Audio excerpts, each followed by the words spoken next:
नमस्कार बच्चों, कैसे हो आप सभी लोग। जैसा कि आप सभी को पता है कि रिवीजन सीरीज स्टार्ट हो चुकी है और हम एकदम धमाकेदार प्रैक्टिस हमारी चल रही है और बारीक से बारीक चीजें जो आपके हर चैप्टर से या किसी भी चैप्टर से बन सकते हैं वो मैं आपको क्लियर करवाता हूं। और जैसा कि आप सभी को पता है कि एनसीईआरटी पैटर्न लग चुका है और क्वेश्चन कहाँ कहाँ से उठ उठ कर आते हैं ये कोई भी नहीं बता सकता। तो हमें पढ़नी सारी चीजें पड़ेगी और चीजें होंगी आसान, लेकिन पढ़नी आपको एकदम बारीकी से पड़ेगा। तो उन पॉइंट को आपको ढूंढने में ज्यादा मेहनत ना लगे, इसके लिए मैं आपको यहाँ पर सारे पॉइंट क्लियर करता हूँ और ये भी बताता हूँ कि कौन सा क्वेश्चन आपका इजी तरीके से बन सकता है या चैप्टर में जो भी आपको डिफिकल्टी हो कमेंट बॉक्स में आप जिसका भी बताते हो वो आपको चैप्टर यहाँ पर करवाया जाता है और साथ ही डिफिकल्टी वाले क्वेश्चन को भी सॉल्व करवाया जाता है। अब कल हमने पढ़ा था 2.1 में मैंने आपको ग्राफ वाले जो क्वेश्चन होते हैं वो बताए थे किस टाइप से आ सकते हैं। साथ ही द्विघात समीकरण में जो ग्राफ है आपका कैसा बनता है कि परवलय आकार का बनता है और द्विघात समीकरण के कितने शून्य रहते हैं। द्विघात मतलब 2, तो उसके शून्य कितना हो सकता है, अधिकतम 2। और द्विघात बहुपद की अधिकतम घात क्या हो सकती है, 2। त्रिघात बहुपद में त्रिघात जैसे कि मैंने बोला त्रि का मतलब होता है 3, या इंग्लिश में जो आपका द्विघात बहुपद होता है उसको हम बोलते हैं क्वाड्रेटिक इक्वेशन। त्रिघात बहुपद होता है उसके शून्य होंगे 3, उसकी अधिकतम घात होगी 3। साथ ही ये दोनों चीजें बताने के बाद मैंने आपको बताया था कि शून्य क्या होता है। तो शून्य वो चीज है जो दिए गए बहुपद को पूरा का पूरा शून्य कर दे, या वो वैल्यू होती है जो बहुपद में रखने पर हमारा शून्य हमें प्राप्त होता है। और आज ही इसी क्लास को आगे बढ़ाते हैं। अच्छा, कल मैंने आपको क्वेश्चन भी करवाए थे बहुपद को सोल्व करने वाले। उसमें हमने 2 ऐसे वैल्यू फाइंड कर जिसका मल्टीप्लाई करने पर ये प्लस माइनस करने पर ये आना चाहिए। तो मैंने आपको एक क्वेश्चन करवाया था। साथ ही उसी सीरीज को आगे बढ़ाने के लिए आज मैं फिर से आपके सामने आया हुआ हूँ।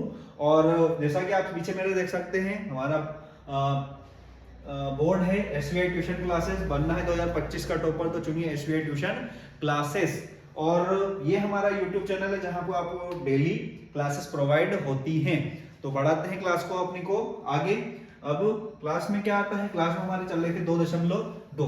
अब 2.2 में क्या करवा चुका हूं मैं आपको, 2.2 में आपको मैं करवा चुका हूं पहला क्वेश्चन जो हमने करा था ये आपका क्वेश्चन x² - 2x - 8 ये हम कर चुके हैं। साथ ही अब इन क्वेश्चन को कैसे बनाएंगे आप, इन क्वेश्चन को मैं आपको हिंट दे देता हूं। कैसे दूंगा आपको हिंट, इस टाइप से दूंगा जैसे आपको यदि डिफिकल्टी होती है। जैसे हमारा क्वेश्चन यहां पर दे रखा है, हिंट आपका ये है कि क्वेश्चन हमारा है 4s² - 4s + 1। ठीक है। अब कल आपको एक तरीका बताया था मैंने कि अपने रफ कॉपी में रफ पेज में जाना है, इन दोनों का मल्टीप्लाई करो, इन दोनों का 4s² और 1 का जब मल्टीप्लाई करेंगे तो क्या आएगा 4s²। ठीक है। और ये वाला बीच वाला नंबर आपको माइनस का 4s यहां पर लिख लेना है। अब करना क्या है, आपको ऐसे 2 नंबर ढूंढना है जिनका मल्टीप्लाई करने पर, मल्टीप्लाई क्यों, क्योंकि हमने इन दोनों का मल्टीप्लाई करके ही ये निकाला है, और जोड़ने पर, जोड़ने या घटाने पर आपका माइनस का 4s आपको प्राप्त हो। तो मेरे दिमाग में क्वेश्चन जैसे मैंने देखा तो मेरे दिमाग में 2 नंबर छप जाते हैं। कैसे कि जब 2 और 2 को आप मल्टीप्लाई करोगे, गुना करोगे तो आपका आता है 4। ठीक है। और चाहिए भी मुझे ये, और दोनों के साथ यदि मैं s ले लूं मतलब 2s × 2s, तो 2 और 2 मिलकर आपका हो जाएगा 4, और s आपका s² हो जाएगा। ठीक है। तो जो मुझे चाहिए था वो तो मुझे मिल चुका। अब ये और चेक करो जरा, क्या 2 और 2 को जब आप ऐड करते हैं या अच्छा आपको आंसर का चाहिए, माइनस का चाहिए, तो क्या -2 और -2 जब आप इनको ऐड करेंगे तो माइनस का 4 बन जाएगा, बिल्कुल बन जाएगा। और यदि आप यहां पर भी माइनस और यहां पर भी माइनस ले लेंगे तो -2 और -2 माइनस माइनस चूंकि प्लस हो जाता है मल्टीप्लाई में, तो 4s² मुझे मिल जाएगा। तो हमारे ये 2 नंबर बिल्कुल करेक्ट है। इसी तरह आप इसको सोल्व कर लेंगे, 4s² - 2s माइनस का 2s + 1। अब इसके बाद जो आपको कॉमन लेने वाली या उभयनिष्ठ लेने वाली प्रोसेस मैंने आपको बताई है वो आप इसमें अप्लाई करेंगे। आपको मैंने बताया था ये वाला क्वेश्चन आपका सेम है। यहां पर आपका जो बनना है 7 और 6 सक्षम होता है 42। अब 42 और आपका, अच्छा इसको हम लिख सकते हैं 6x² - का 7x - का 3। जो उनके साइन है या जो उनके चिन्ह है हम उनको सेम रखते हुए जो पद हैं आपके, जो टर्म्स है, उनको आगे पीछे हम अपने अकॉर्डिंग कर सकते हैं। ठीक है, अभी आपको बन चुका है क्वाड्रेटिक इक्वेशन या द्विघात समीकरण कैसे, ax² - bx - c। ठीक है, अब इसको सोल्व कैसे करेंगे, मल्टीप्लाई करने पर आपको आना चाहिए 6 3 जा या 6 3 18।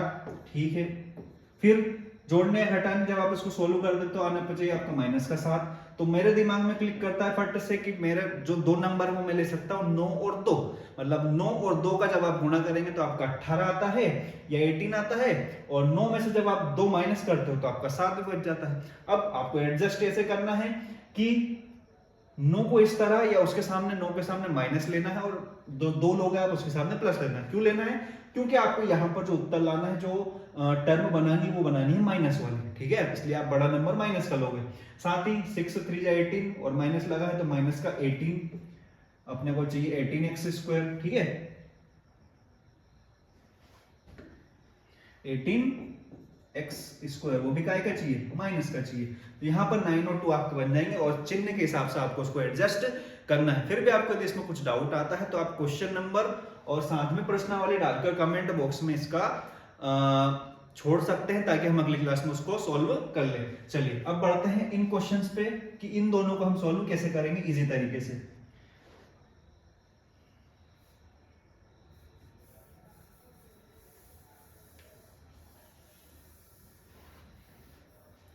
ठीक है, अब इन क्वेश्चन को सोल्व करने के लिए देखिए, हमारा जो इक्वेशन होती है, मैंने आपको इक्वेशन किस फॉर्म में होती है, इक्वेशन हमारी होती है, हम क्वेश्चन के लिए कर रहे हैं, हम क्वेश्चन कर रहे हैं 4th वाला। ठीक है, अब क्वेश्चन 4th सब अपनी बुक में देख सकते हैं आप।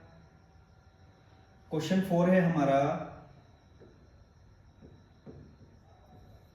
क्वेश्चन है हमारा कि 4u² प्लस, इसको हल्का सा छोटा करेंगे, 4u² प्लस 8u। अब कई बच्चे कंफ्यूज होते हैं कि हमारे जो क्वाड्रेटिक है द्विघात समीकरण की जो फॉर्म है वो तो ये होती है कि ax² plus bx plus c, कि एक होता है x² का x² का जो पद रहता है वो होता है, दूसरा होता है कि x वाला होता है, तीसरा कांस्टेंट होता है। तो ठीक है, और भी बिल्कुल नहीं है, x यहाँ पर नहीं दिख रहा है तो यहाँ पर u तो है, उसके तो हम सेटिस्फाइड हो जाएंगे, u है, लेकिन कांस्टेंट यहाँ पर कुछ नहीं दिख रहा है। कांस्टेंट यदि आपको कुछ नहीं दिख रहा है तो आप क्वेश्चन में कांस्टेंट को 0 ले सकते हैं, 0 ऐड करने से कोई फर्क तो पड़ेगा नहीं। ठीक है, इसको लिखकर आप इसको सॉल्व कर सकते हैं। अब सॉल्व कैसे करेंगे, हम अगले क्वेश्चन जब नेक्स्ट स्टेप करेंगे, अच्छा यहां पर यदि आप 0 नहीं भी लिखे ना तो भी काम चल जाएगा आपका, सरल तरीके से, एकदम इजी तरीके से।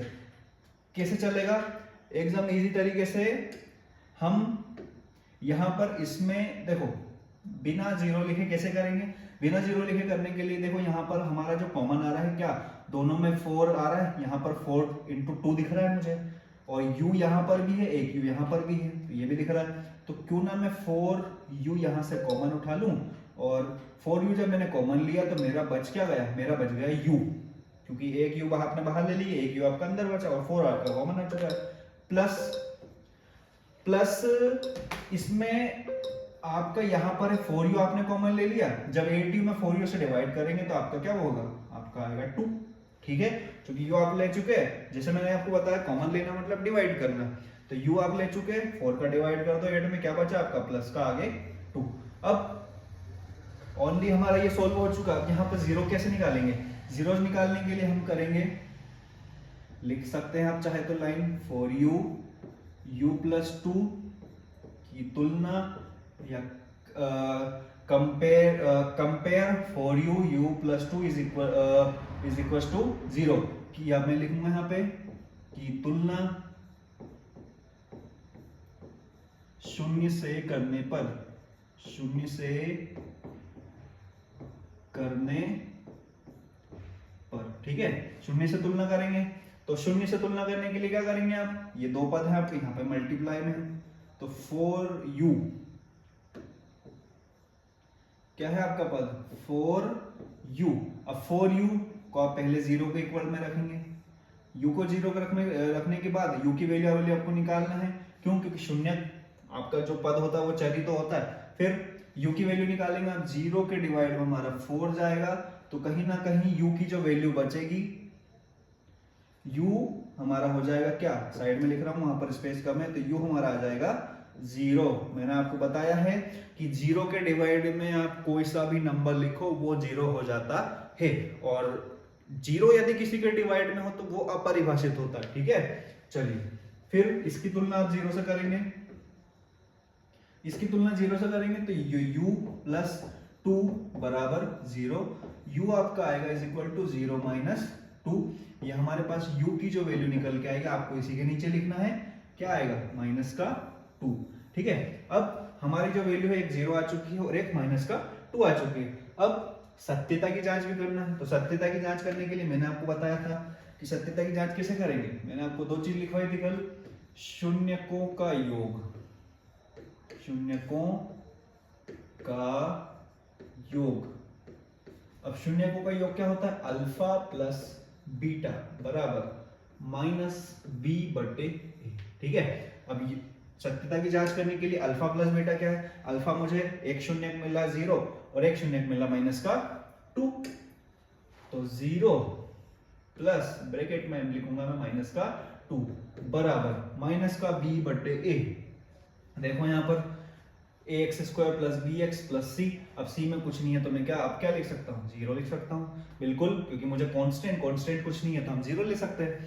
तो माइनस का b बटे a, यहाँ पर b मतलब x, या फिर जो आपका द्विघात समीकरण है अचर पद के साथ जो गुणांक होता है वो आपका 8 है, तो मैं यहाँ पर क्या लिखूंगा, उसकी जगह पर 8, या वहां पर प्लस है और हमारे पर यहाँ पर वहां पर प्लस है लेकिन फॉर्मूले में माइनस आता है, आपको माइनस लेना है। फिर a की वैल्यू क्या है, a की वैल्यू आपकी कहलाएगी ये, क्योंकि जो डबल पावर के मल्टीप्लाई में होता है वो आपका a होगा। फिर हम इसको लिखेंगे, क्या आएगा आपका, ये आपका आएगा 4। ठीक है, चलिए 0 माइनस 2, तो ये क्या हो जाएगा, माइनस का 2 है, क्योंकि प्लस माइनस माइनस हो जाएगा आपको, 0 में से माइनस करेंगे तो कोई उसका मतलब नहीं है। फिर बराबर इसको कट करेंगे आप, माइनस का 2, क्यों, क्योंकि 8 आपका क्या आएगा, माइनस का, तो माइनस का 2, ये हमारा आ जाता है इक्वल, मतलब हमारे शून्य के एकदम सही है। यही इसकी सत्यता की जांच है। अब नेक्स्ट वाली लाइन में क्या लिखते हैं हम, शून्यकों का गुणनफल, शून्यकों का गुणनफल अल्फा इंटू बीटा बराबर आपका होता है सी बटे ए। अब अल्फा इंटू बीटा मतलब 0 मल्टीप्लाई बीटा की वैल्यू क्या है मेरे पास, माइनस का 2 इज इक्वल टू सी। सी में कांस्टेंट मैंने आपको बताया था कि 0 मान सकते हैं हम, कुछ नहीं है तो ये अचर पद। फिर ए की वैल्यू क्या है मेरे पास, ए की वैल्यू होती है हमारी 4, जो आपका एक्स स्क्वायर या यू स्क्वायर का जो मल्टीप्लाई है वो हमारा ए की वैल्यू है। फिर इन दोनों का जब आप मल्टीप्लाई करेंगे या 0 से किसी भी संख्या का मल्टीप्लाई जब करते हैं तो आपका हो जाता है 0। यहाँ पर मैंने आपको बताया 0 में किसी संख्या से आप डिवाइड करेंगे तो ये भी क्या हो जाता है 0, मतलब हमारे शून्य की सत्यता की जांच यहाँ पर हो चुकी है। तो ये क्वेश्चन आपका कंप्लीटली यहाँ पर सॉल्व हो जाता है। कौन सा क्वेश्चन करा अभी अपन ने क्वेश्चन नंबर करा है 4th वाला। फिर टी स्क्वायर माइनस 15, अब ये कैसे करेंगे, तो ये करने के लिए क्या करेंगे, अच्छा ये क्वेश्चन आप अच्छे से समझ चुके होंगे आई होप, या फिर एक बार और इसमें इसको एक्सप्लेन कर देता हूं। क्या क्वेश्चन है हमारा, 4u square plus 8u plus 0, तो 4u u प्लस 2। ऐसा क्यों करा, क्योंकि हमारा कांस्टेंट 0 हो और ये इतना इजी तरीके से यहाँ पर हो सकता है। मतलब यहाँ आपने आप 4u कॉमन लिया, फिर इनकी क्या करा, 0 से कंपेयर करा, 0 से इनकी तुलना करी तो हमारे शून्य का आ गया। शून्य निकालने के बाद क्या करा आपने, इनकी सत्यता की जांच करी। जैसा कि मैंने आपको बताया था कि पिछले क्वेश्चन में सत्यता की जांच कैसे करना है, यदि दोनों इक्वल आते हैं मतलब हमारे शून्य एकदम सत्य या एकदम सही हैं। ठीक है, चलिए अब अपन बढ़ते हैं क्वेश्चन नंबर 5 की ओर। क्वेश्चन नंबर 5 क्या है हमारा, क्वेश्चन नंबर 5 हमारा है कि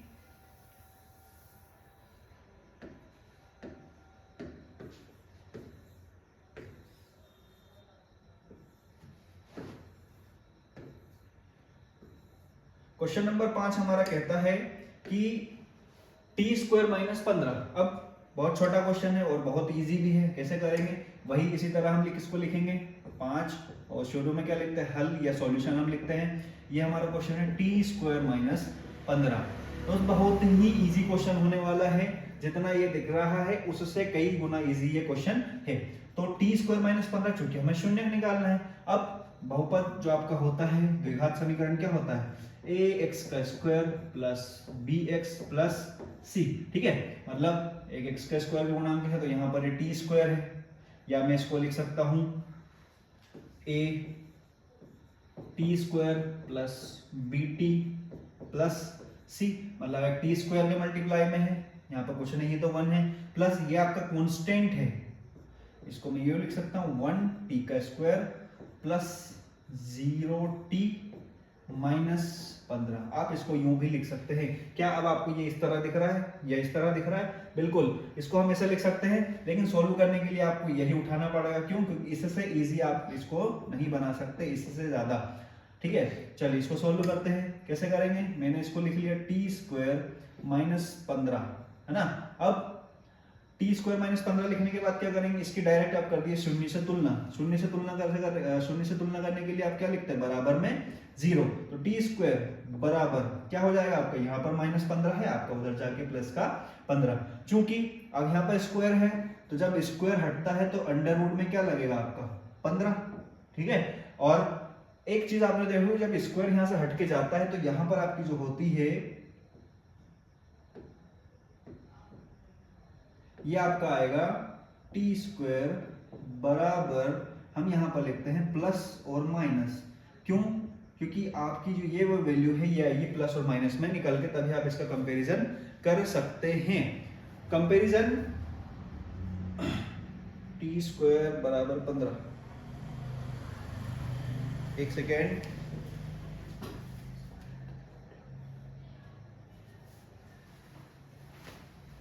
हाँ, तो क्वेश्चन यही था अपना, T square is equal to 15 और टी स्क्वायर, अच्छा यहाँ पर मैंने रूट नहीं हटाया है तो इसको भी हम हटा देते हैं, ये हमारा रहेगा करेक्शन। तो t इज इक्वल टू ये अपना आएगा प्लस माइनस 15, मतलब एक बार आपको वैल्यू काय में लेनी है, प्लस में लेनी है, और एक बार वैल्यू आपको माइनस में लेनी है। मतलब t बराबर एक बार अपना आ जाएगा माइनस का अंडर द रूट 15,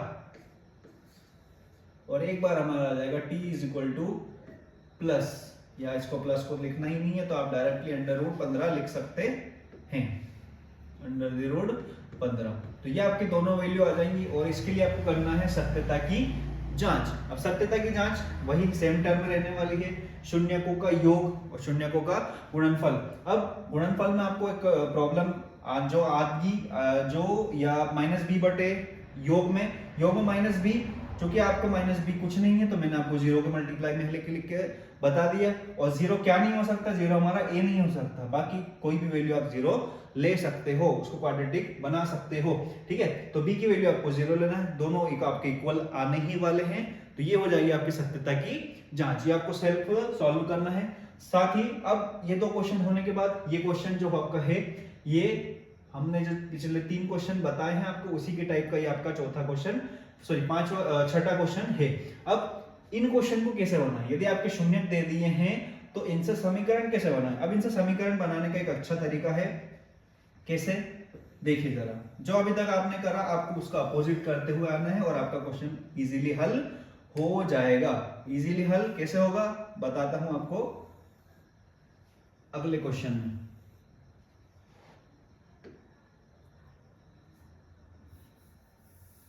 चलिए क्वेश्चन हमारा है सेकंड के लिए हम सोल्व कर रहे हैं। सेकंड के लिए सोल्व करेंगे कैसे कि फर्स्ट हल लिख के आप क्वेश्चन शुरू करेंगे। क्वेश्चन है आपका 1/4 कॉमा माइनस का 1, ठीक है। अब यहां पर हमें बोला है एक द्विघात बहुपद ज्ञात कीजिए, मतलब क्वाड्रेटिक इक्वेशन ज्ञात कीजिए जिसके शून्यकों के योग तथा गुणनफल। अच्छा, इसको हम एक बार और थोड़ा क्लियर तरीके से लिखते हैं। क्या क्या दिया है हमें दिया है शून्यकों का योग, शून्यकों का योग, या चाहे तो आप लिख सकते हैं दिया है शून्यकों का योग। अब शून्यकों का योग क्या होता है, अल्फा प्लस बीटा, बराबर में क्या है आपका 1/4 वह गुणनफल, ठीक है, गुणनफल, ये आपका अल्फा इंटू बीटा, बराबर ये दिया है आपका माइनस का 1। अब समीकरण कैसे बनाना है, क्योंकि समीकरण बनाने के लिए आपका अल्फा प्लस बीटा बराबर 1/4 है, और यही टर्म आपकी होती है, अल्फा प्लस बीटा होता है आपका माइनस का बी बटे में ए होता है, और अल्फा इंटू बीटा जैसे आपको मैंने बताया कि आपका होता है सी बटे में ए। ठीक है, अब करना कैसे है मेरे दोस्त, अब यहां पर आपको करनी है तुलना या कंपैरिजन करना है, लेकिन एक चीज जो आपको यहां पर अच्छे से समझनी चाहिए कि जब आप तुलना करेंगे तो आपको b का मान मिल जाएगा, ये जो माइनस है यहां से उठकर यहां आ जाएगा, तो आपको b की जो वैल्यू मिल जाएगी -1। ठीक है, इसको हम कंसीडर कर सकते हैं कि हम -1 मिल गई। जब आप a की तुलना करेंगे तो आपका 4 आता है, और जहां यहाँ यदि कुछ नहीं है तो 1 है, और जब आप a की तुलना इससे करते हैं तो 1 आता है, तो a की वैल्यू यहाँ 4 और यहाँ 1, एक पद की वैल्यू या a की वैल्यू दो कैसे हो सकती है, मतलब 4 और 1 कैसे हो सकती है। तो यहां पर आपको क्या करना है, यहां पर आपको क्या इस -1 को हम क्या इस -1 को अपन इस -1 को क्या लिख सकते हैं अपन, इस -1 को अपन लिख सकते हैं, इस -1 को मैं लिख सकता हूं -4/4। ठीक है, इस -1 को मैंने -4/4 लिख लिया, तो मेरा काम बन गया, क्योंकि जब आप इनको कट करोगे तो माइनस का 1 आ जाएगा, और आपकी एक पद के लिए दो वैल्यू या ए के लिए दो वैल्यू नहीं बनेगी, क्योंकि यहाँ भी 4 है और यहाँ भी 4 है। अब हमें कोई प्रॉब्लम नहीं है। अब यहाँ पर b की वैल्यू आपकी बन जाएगी 1, a की वैल्यू बन जाएगी 4, c की वैल्यू बन जाएगी -4, फिर a की वैल्यू आपकी बन जाएगी, क्या बन जाएगी, 4 बनने वाली है। अब बनाते हैं समीकरण, क्योंकि यहां पर हम लिखते हैं क्योंकि, या चाहे तो आप कंपैरिजन करके लिख सकते हैं। कैसे लिख सकते हैं, देखिए a बराबर, जैसे मैंने आपको बताया। अच्छा, अब a आपका पॉजिटिव होगा, ये कैसे पता चलेगा, क्यों, क्योंकि यहाँ पर आपका -b है और ये 1/4 है, यहाँ पर आपका c है और यहाँ पर -4/4 है। देखते हैं कैसे, कि यहाँ से a उठाएंगे आप, a कितना आया है आपका 4, फिर a आपने ले लिया, फिर आप क्या करेंगे, b की वैल्यू क्या है आपकी -1, या ठीक है, फिर c क्या उठाएंगे आप, c की वैल्यू भी क्या होने वाली है आपकी -4। अब द्विघात समीकरण क्या होता है आपका, द्विघात समीकरण होता है ax² plus bx plus c, ये आपका समीकरण द्विघात समीकरण होने वाला है। अब यहां पर देखिए, यहां पर आपका होता -b/a, चूंकि ये कहीं ना कहीं 1/4 लिखा हुआ है। अब यदि ये क्वेश्चन में प्लस होता तो यहां पर भी माइनस आता, यदि आपका क्वेश्चन में प्लस होता, यदि क्वेश्चन में ये प्लस होता तो यहां भी क्या आ जाता, यहां इसका आता माइनस। लेकिन क्या यदि ये क्वेश्चन में ऑलरेडी माइनस कर रहा होगा तभी तो ये यहां पर प्लस का आया, मतलब सीधी सी बात है, जो चीज पहले से माइनस की थी और आप उसको यहाँ पर उठा के लाए, तो वो यहाँ पर फॉर्मूले में हमारा होता है माइनस, तो वो माइनस माइनस मिलकर आपस में प्लस बनाया, और जो चीज आपकी यहाँ पर प्लस की होगी तो वो यहाँ पर माइनस की होती। तो आपको ये अच्छे से क्लियर करके चलना है। साथ ही जब आप इसको पुट करेंगे तो क्या होगा आपका, एक की जगह पर हमारा 4 है, x² हो जाएगा प्लस bx, b की वैल्यू क्या है हमारे पास -x प्लस, या हमारा c जो है क्या है, c -4। तो ये जब आप फिर से इसको बनाओगे कैसे, शून्य को कोई होगा था -b/a, जब -b/a लोगे तो 1/4 आएगा, और शून्य का गुणनफल होता है हमारा क्या, c/a, तो c आपका क्या है -4 और बटे में 4, मतलब कहीं ना कहीं आपके जो दोनों आंसर वो करेक्ट होने वाले हैं। कैसे, ये आपका बन गया शुरू वाले क्वेश्चन की तरह, मतलब इसकी तरह, ठीक है। और जब आप शून्यों की सत्यता की जांच करोगे तो कहीं ना कहीं ये निकल के आपके आने वाले हैं। तो इसीलिए मैंने कहा था कहीं ना कहीं इस क्वेश्चन को आप उल्टा करना है, जैसा कि अपन ने इनको सोल्व करा था, तो अब इसमें कहानी पीछे से स्टार्ट होती है। तो इसी तरह आपको पहला, दूसरा, तीसरा, चौथा, पांचवा, छठा, इन क्वेश्चन में जिन भी क्वेश्चन में दिक्कत आती है तो आपको कमेंट बॉक्स में क्वेश्चन नंबर डालना है और प्रश्नावली लिखनी है कि सर हमें इस क्वेश्चन में प्रॉब्लम आ रही है, तो वो नेक्स्ट क्लास में आपको फिर से उस क्वेश्चन को करवा दिया जाएगा। तो इसी तरह अच्छी से या सरल तरीके से किसी भी क्वेश्चन को समझने के लिए वीडियो को अपने दोस्तों के साथ शेयर जरूर करें और हमारा जो वीडियो है लाइक जरूर करें, ताकि कोई यदि पढ़ाई कर रहा है और कहीं ना कहीं उसको कोई सब्जेक्ट यदि कठिन लग रहा है तो वो अच्छे से यहाँ पर आके उसको समझ सके। और बढ़ाते हैं इसी क्लास को आगे, मिलते हैं नेक्स्ट क्लास में। जय हिंद।